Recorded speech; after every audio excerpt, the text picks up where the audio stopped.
ചില ഉത്തരവാദിത്തങ്ങളൊക്കെ അവർക്കും അവരുടെ ചുമതല അവർക്ക് നിർവഹിക്കാൻ.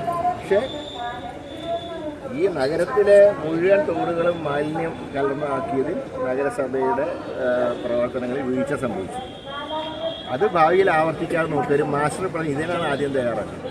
ഇവിടെയുള്ള തോടുകൾ മുഴുവൻ മാലിന്യമുക്തമാക്കാനുള്ള മാസ്റ്റർ പ്ലാനാണ് ആദ്യം വേണ്ടത്. ഞങ്ങളിവിടെ ഉമ്മൻചാണ്ടി സർക്കാരിൻ്റെ കാലത്താണ് ഓപ്പറേഷൻ അനന്ത. അത് രണ്ടാം ഘട്ടം തൊട്ട് നിന്നുപോയി.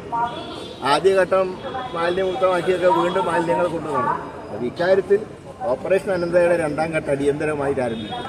അത് സർക്കാരും കോർപ്പറേഷനും കൂടെ അടിയന്തരമായി പ്രവർത്തിച്ചില്ലെങ്കിൽ ഇതുപോലെ ദുരന്തങ്ങൾ ഭാവിയിൽ ആവർത്തിക്കാനുള്ള സാധ്യത. ഈ സാഹചര്യത്തിൽ റെയിൽവേയും കോർപ്പറേഷൻ പരസ്പരം പഴിചേരുന്നൊരു സാഹചര്യം ഉണ്ടായിരുന്നു.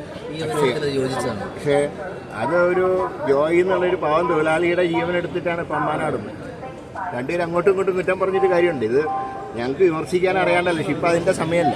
ഒരു മനുഷ്യ ജീവനാണ് ഇതിൻ്റെ അകത്ത് വിട്ടിട്ട്. പ്രതിപക്ഷ നേതാവ് ഈ സ്ഥലം സന്ദർശിച്ചിട്ടില്ല, അല്ലെങ്കിൽ പ്രതിപക്ഷ ഫോണിൽ പോലും വിളിച്ചു വെച്ചിട്ടില്ല എന്നൊക്കെയാണ് മന്ത്രി വി ശിവൻകുട്ടി വ്യക്തമാക്കിയത്. പക്ഷേ പ്രതിപക്ഷ നേതാവ് ഇവിടെ വന്നാൽ അദ്ദേഹത്തിന് ജോയിനെ തിരിച്ചു വിട്ടു. ഉത്തരവാദിത്വം നിർവഹിക്കേണ്ടവർ നിർവഹിക്കണ്ടേ. ഇപ്പോൾ ഏതായാലും വർക്ക് നടക്കുന്നുണ്ട്. പാവം തൊഴിലാളി മറ്റേ ഫയർഫോഴ്സ് അവർ നന്നായിട്ട് കഷ്ടപ്പെട്ടു ഇന്നത്തെ ദിവസം.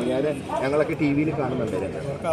ഉദ്യോഗസ്ഥർ അല്പസമയത്തിനകം എത്തുമെന്നാണ് അറിയിച്ചത്. എത്രയും പെട്ടെന്ന് ജോയിയുടെ അധികം ജീവനോടെ ഇരിക്കണം എന്നാണ് ഞാൻ നിങ്ങളൊക്കെ പ്രാർത്ഥിക്കുന്നത്. ഏതായാലും അദ്ദേഹത്തിനെ വേഗം കണ്ടുകിട്ടട്ടെ എന്നാണ് ആഗ്രഹിക്കുന്നത്.